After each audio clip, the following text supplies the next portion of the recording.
Dobar dan svima, gdje god da se nalazite u ovom trenutku. Evo danas nekako osjećam jedno kratko javljanje.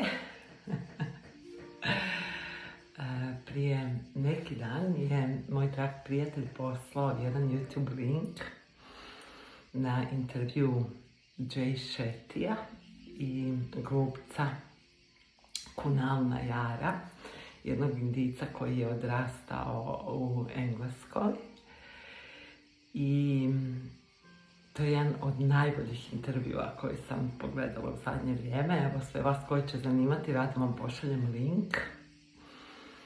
Zapravo, intervju temeljno govori o tome o čemu i ja pričam često, ali što ipak treba iskustveno doživjeti i što još ni ja nisam u potpunosti iskustveno doživjela, ali se predajem Bogu da me vodi da to doživim, a to je da zapravo sve što tražimo je u nama i to traži nas, a mi stalno nekako tražimo izvana, a trebamo zapravo samo ulaziti u sebe, promatrati i negdje staviti po strani toga ili tu koja traži. Međutim, nešto me posebno dotaklo u tom intervju što bih željela podijeliti s vama, jer znam da svi nemate sat vremena, gledate intervju, možda neke od vas neće niti zanimati.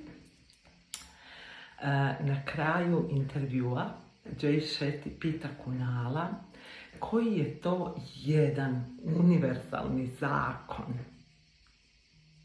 koji bi ti uveo u svijetu da bude obavezan za svakog i koji bi zapravo promijenio svijet na bolje mjesto i našu cijelu planetu na bolje i kvalitetnije mjesto za živjeti.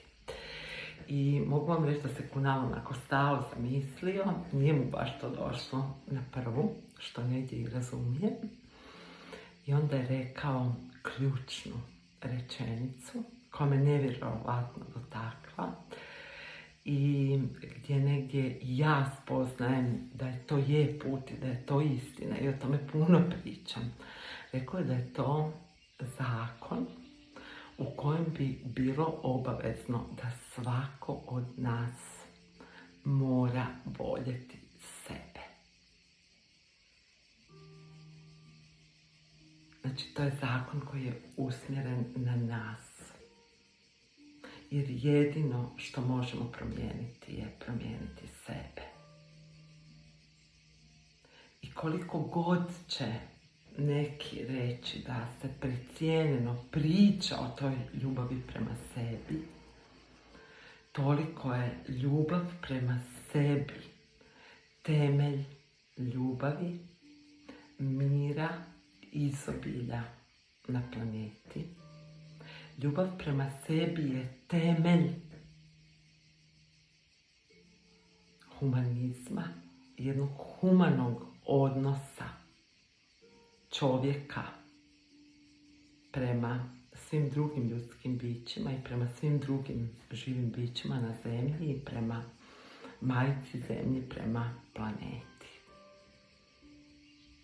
I svaka dobrobit čovječanstva počinje ljubavlju prema sebi, jer mi kada volimo sebe, kada poštujemo sebe, kada slušamo svoju intuiciju, nećemo nikada napraviti ništa nažao nekom drugom. I evo, imala sam veliku želju to podijeliti s vama. I razmislite svako što iz toga možete uzeti za sebe i koji to mali korak može svako od nas učiniti već danas da više zavoli i prigrli sebe.